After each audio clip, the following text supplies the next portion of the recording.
Now I finally got one. Finally have what looks like an intact. Hey, good morning, guys. Bob Lee here with Relic Rescue USA. I hope you all are doing well. Chris and I are very excited because we get to go and check out a new permission this morning. The home was built in the early 1900s, according to the owners, and Chris and I will be probing the backyard for hopefully bottle dumps and doing some metal detecting. And so we'll just have to see what we come up with. As always, it's a treasure hunt, and that is an unknown. So this is the back of the home. I'm not sure that this is the original house that was on this lot. And I'm just going to give you a look at the backyard. So what Chris and I have been finding, Chris has been metal detecting. I've probed the whole yard. I found one corner where there is some glass. We're getting broken bottles. I think I've got a whole one. But we found a lot of square nails, and the broken bottles we have found, they're blown bottles, pre-machine made, meaning before 1915. Now I got one in the hole I want to show you. Before I get to this, I just pulled this out, and believe this is a tool that's used to grip and carry big blocks of ice. What do you think, Chris? That's about all I could think of, but if somebody's got a better idea, this would lift up, this handle. And there's the pivot, and that would dig into whatever. Right. To hold it. So definitely we're in the right time era. Here's the bottle. This is what it looks like. Almost has kind of an amber hue to it, but that could be the way the light's hitting it. And it's short, and to me that looks like a jelly jar, but Preserves or jelly, yeah. What does it say on the bottom? Just February 10th, 1903. It's an hour later, still in the hole. I'm down about 2 feet now. Got a lot of roots, so it's really hard going. Having to use the snippers to cut them off. Looks like I got a hole mid. Cross our fingers this one won't be broken, because just about everything else we pulled out of that hole, or this hole, has been cracked and shattered. So here it is. It's hard to see, just tumbled out, and it looks whole. We have writing. Excellent. One side. It is intact, right? It wasn't my imagination. Looks good.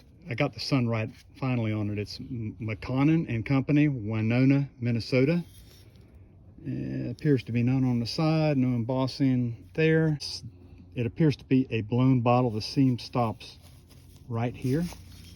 So I don't know, that's a new one for Chris and me. We've got several things going on now. Still got this big piece of stoneware crock.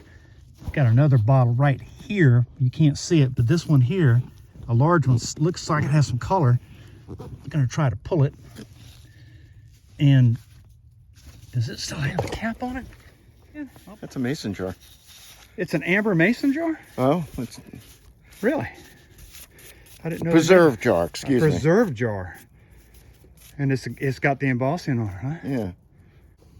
It's got a big P, Lorillard Company. Okay, if any of the viewers out there have a clue what might have been in this bottle, and guess what? It's got the glass top, or the glass lid, still on it. In place. Okay, we have embossing on the glass lid, so I'm going to hand this over to Chris. It's just a little easier for him to clean it and me hold the camera, because this is a low budget YouTube channel right here. Patent date July 16th, 1872. Okay, I've been working for about 15 minutes to get this large section, I guess, of what a mixing bowl out of the ground. Now I've got a bottle that was beneath it. It looks good. Oh no, Chris. Oh my gosh, it's got all sorts of embossing on it. I don't know, let's have a look at it. Let's see what it was. Old Irish whiskey. Okay. Mitchell and Company. Look at the embossing on that. This is Mitchell and Company, Belfast, Ireland. Oh my gosh. Imported. It's got beautiful. It's both sides. Imperial Pint. Yeah. It's old Irish whiskey. Oh man. It's embossed on both sides. And we've never even found a broken one of these, have we? Nope. Oh, well. Got another amber bottle. It's looking just like that preserve bottle we pulled out earlier. And there it is. It's looking good. Come on, please be in. It's not, Chris. Oh. It's broken. Oh no. Oh, boy. But that's what it was. Sure enough. I just wanted to show you the depth of that green. That is gorgeous. This is a very crude bottle. It's got a primitive seam on it. Would like to have gotten that one whole. Undoubtedly, it's probably a wine or a champagne with that kick up in it. You can see there's a little dent right there, so that would be an imperfection in the mold.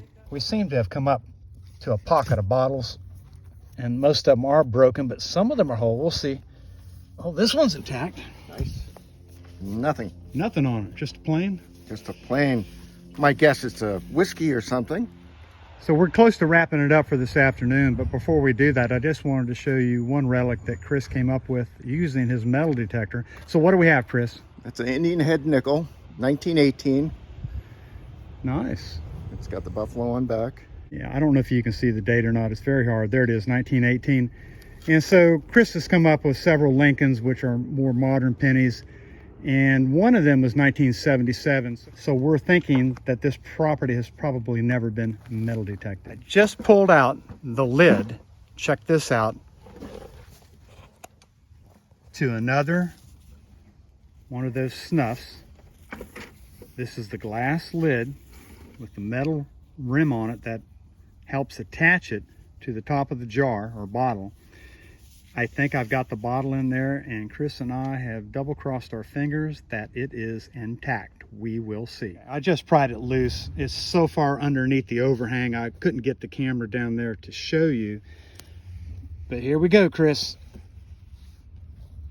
Oh. It is Oh, intact. that's nice. That's a nice bottle. I called them preserve jars, but you said These are snuffs. they're snuffs. Yeah, we did, since we found that first one, we did a little research, and they are, I guess you call them snuff jars, snuff bottles. Look at the bubbles. Yeah, that's nice. I like that crudeness. Yeah, that seam. Yeah, and that glass top, or the glass lid we just find fits perfectly on it. I'm not going to try. Wow. No, not too hard. Just gently. That's it. That is just superb. Nice. One for you, one for me. Time for Chris and me to wrap it up.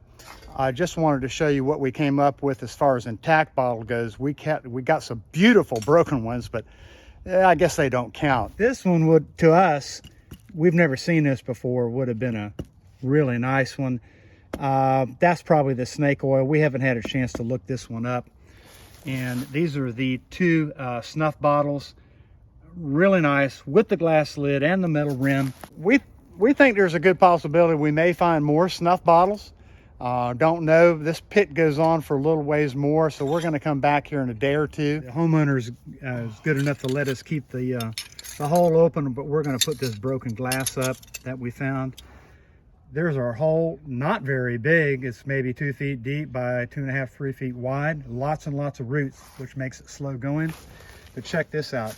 There's a pitchfork right there, an old pitchfork growing into the tree, coming right up out of the dump site. That's pretty cool. Okay, guys, this is actually our second day here at the hole. I think Chris and I have been here about an hour and a half. We got a bunch of broken bottles, particularly green bottles, which he and I have been talking would be very collectible. But now I finally got one, and you can see it. There's some metal right here. I've been trying to get it out. I don't know what it is, but underneath it, in this soft sand, we finally have what looks like an intact green bottle. I'm going to hand it off to Chris. Okay, Chris, what say you? It's got a horseshoe on the side. Oh, wow. Please tell me it's not cracked. I'm not seeing any cracks, no chips. Just an F on the bottom. F on the bottom, but you know what? That is weird. But that's a pretty bottle.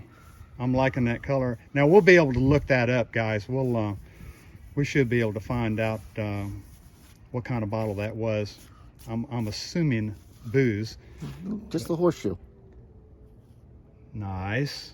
And I don't know if y'all can see it, but look how crude that mold must have been. There's waves or almost like a drip pattern here. Very unusual. This is a blown bottle. Just to give you an idea of that green color. There you go. Gorgeous. Okay, it's probably another 45 minutes. I'm going down, down, down into the hole. Lots of roots, lots of metal, old pails. Even brought up an axe head here just a minute ago. And that's kind of cool. It's got a hammerhead on it. Reminds me of a half hatchet. I think it actually is some sort of a half hatchet. May have been used for cutting shingles. But, and look at that. Look at how it's bent. I don't know if that's hand forged or not, if it just got warped by somebody whacking it too hard, but hey, that's pretty cool. Nice. I just brought this out. I thought it was whole. It's got something on the bottom. That is beautiful. Yeah. The color on that. Let me see if I can get the color of the sun. Whiskey. Oh, it's a whiskey. It's a whiskey. There it is. I see it now. Yeah. Okay, it's a whiskey. All right. It's just really hard to read it through the camera. Okay, and let's see. The sun is out. There you go. You can get a look at the color. That would have been a keeper. But what I wanted to show you is way down in the hole, about 2 feet underneath this overhang. I've got another bottle. I think it's whole. I hope it's whole. We're going to see.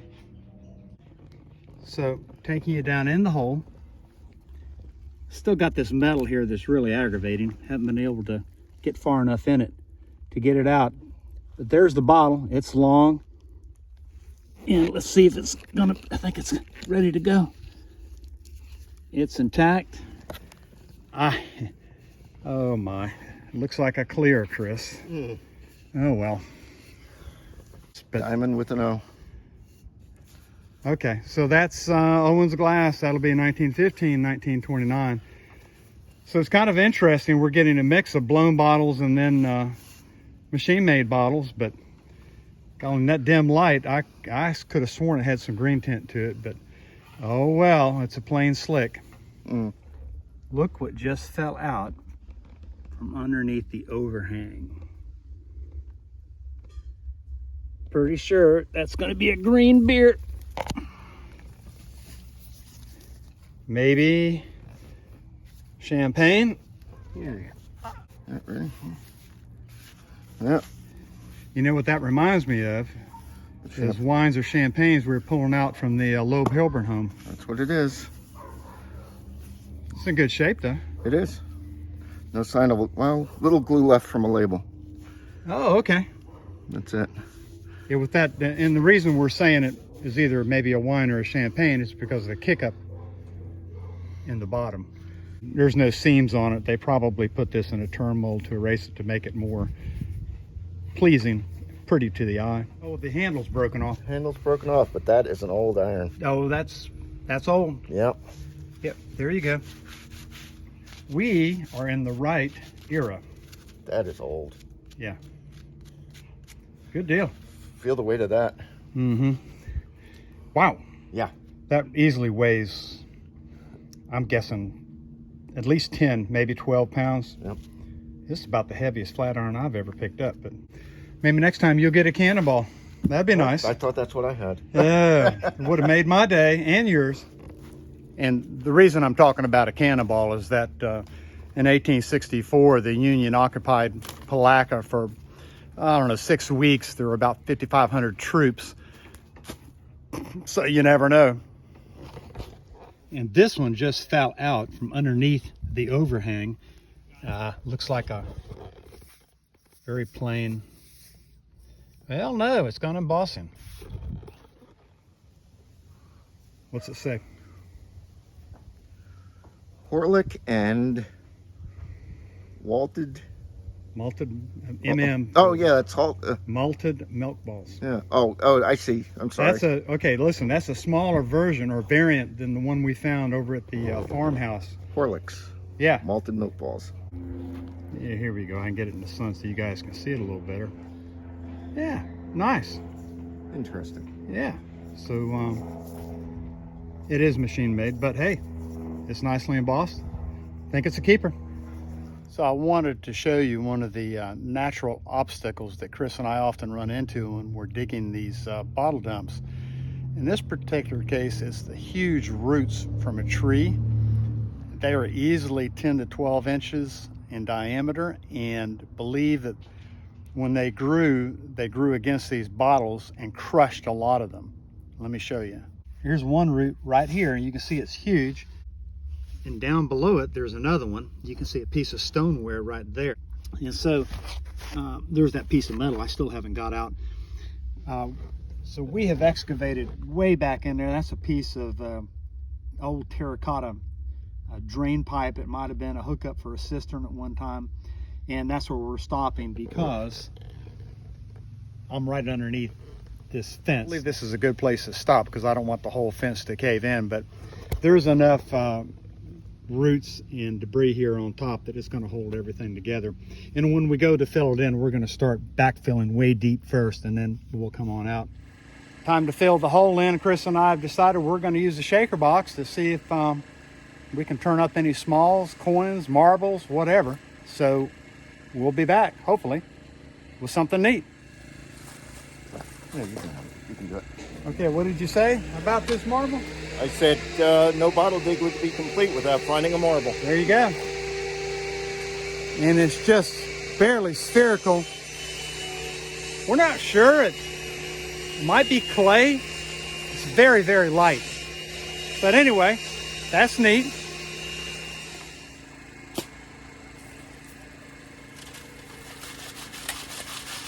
Been working the shaker.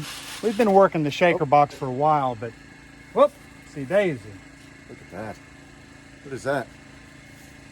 That is a perfume. It says Cupid. I think it's Cupid Darling. I don't know if you can see it, Cupid Darling. Let's see if there's anything on the back.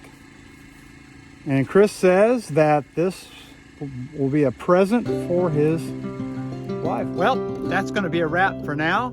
Thank you all so much for watching. Please don't forget to like and subscribe.